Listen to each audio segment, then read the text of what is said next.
കാത്തിരുന്ന് കണ്ടാൽ മറ്റേ ബർത്ത്ഡേ ഇങ്ങ് വന്നെത്തി. അപ്പോൾ നമ്മളെല്ലാവരും കൂടി രാവിലെ കുളിച്ച് അമ്പലം പോയി തൊടുത്തു. പിന്നെ നമ്മൾ പോകുന്നത് വേറൊരു സ്പെഷ്യൽ സ്ഥലത്തോട്ടാണ്. എൻ്റെ ആദ്യത്തെ പിറന്നാൾ നമുക്ക് ഒരുപാട് അമ്മമാരുടെ ഇടയിൽ നിന്ന് ആഘോഷിക്കണമെന്ന് പണ്ട് തൊട്ടേ, അതായത് പ്രഗ്നൻ്റ് ആയപ്പോൾ തൊട്ടേ ഒരു ആഗ്രഹം ഉണ്ടായിരുന്നു. അതാണ് ഇപ്പോൾ നമ്മൾ സാധിക്കാൻ പോകുന്നത്.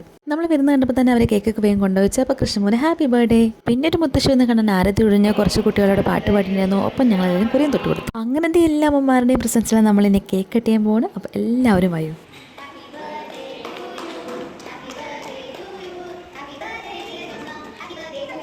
പിന്നെ ഞാനും ഏട്ടനും കുറച്ച് കേക്ക് എടുത്ത് കാണാൻ എൻ്റെ വായിൽ വെച്ച് കൊടുത്തിരുന്നു. ആദ്യമായിട്ടൊന്നല്ല അവൻ കേക്ക് കഴിക്കുന്നതിന് മുന്നേ ഏട്ടൻ ബർത്ത്ഡേയും കഴിച്ചിട്ടുണ്ട്. എല്ലാവരും കൊടുത്തു. ഇനിയിപ്പോൾ എന്താ അടുത്ത പരിപാടി? അപ്പം ഫുഡ് കഴിക്കുമ്പോൾ അമ്മമാർക്കൊക്കെ വിശക്കാൻ തുടങ്ങി. വലിയൊരു ഹാളാണ്, എല്ലാവർക്കും ഇരിക്കണ്ടേ. അപ്പം അമ്മമാരിരുന്നു, ഒപ്പം തന്നെ നമ്മൾ ഇരുന്നു. അങ്ങനെ ഏട്ടന്മാർ ഒരറ്റത്തുനിന്ന് വിളമ്പാൻ തുടങ്ങി. സാമ്പാർ, അവിയൽ, പപ്പടം, ഉപ്പേരി, അങ്ങനെ ഒരു 5-6 കൂട്ടം കറികളായിട്ടുള്ള ഗംഭീര സദ്യ. ഓ, ഇറ്റ്സ് ഇനഫ്. ഇവിടെ പണക്കാരെന്നോ പാവപ്പെട്ടവനൊന്നും ഇല്ല, വലിയവനോ ചെറിയവനൊന്നും ഇല്ല, ഉള്ളവനും ഇല്ലാത്തവനൊന്നും ഇല്ല. ഇവിടെ വന്നതെന്നതും എല്ലാവരും 10 മാസം നൊന്ന് പ്രസവിച്ചവരല്ലേ ഈ അമ്മമാർ.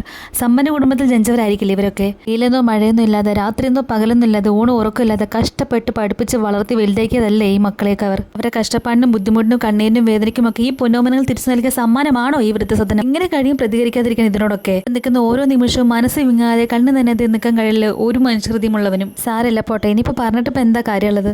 അമ്മമാരെ കുഞ്ഞുങ്ങളൊക്കെ കഴിക്കുന്ന ഈ സമയത്ത് എന്താ കണ്ണൻകുട്ടിക്ക് കുറേ അമ്മമാരൊക്കെ ചേർന്നിട്ട് പപ്പടം വാരി കൊടുക്കുന്നുണ്ട്. എല്ലാവരും ഇങ്ങനെ കഴിക്കുന്നത് കാണുമ്പോൾ ഒരു നേരത്തെ അന്നമാർക്ക് കൊടുക്കും. ഇതിൽ ഞങ്ങൾക്ക് വല്ലാത്തൊരു സന്തോഷം. കണ്ണുട്ടിക്ക് പിന്നെ കുറച്ച് ആൾക്കാർ കണ്ട പിന്നെ വല്ലാത്ത സന്തോഷമായിട്ട്. പിന്നെ അവൻ അച്ഛനും അമ്മയും ഒന്നും വേണ്ട, അവർ മാത്രം മതി. അവരോട് ചിരിച്ചും കളിച്ചൊക്കെ എല്ലായിടത്തും പോയിക്കോളൂ, ഒരു കുഴപ്പമില്ല അവനെ കൊണ്ട്. അമ്മമാരൊക്കെ ഭക്ഷണം കഴിച്ചു കഴിഞ്ഞ് പിന്നെ ഏട്ടന്മാരിരുന്നു, ഏട്ടൻ്റെ കൂട്ടുകാരിരുന്നു. അങ്ങനെ ഞങ്ങളും കണ്ണമ്മൻ എല്ലാവരും കൂടി ഇരുന്ന് ഒരുമിച്ചിരുന്ന് ഭക്ഷണം കഴിച്ചു. പിന്നെ കുറച്ച് നേരം നമ്മൾ അവരോടൊക്കെ വർത്താനം പറഞ്ഞ് അങ്ങനെ ടാറ്റ ബൈ ബൈ പറയാൻ പോവുകയാണേ. ഒന്നുമില്ലാത്ത സന്തോഷമായി നിന്ന് ഞങ്ങളുടെ മുഖത്ത് കണ്ണന് ഹാപ്പി, ഞങ്ങൾ ഹാപ്പി. ടാറ്റ.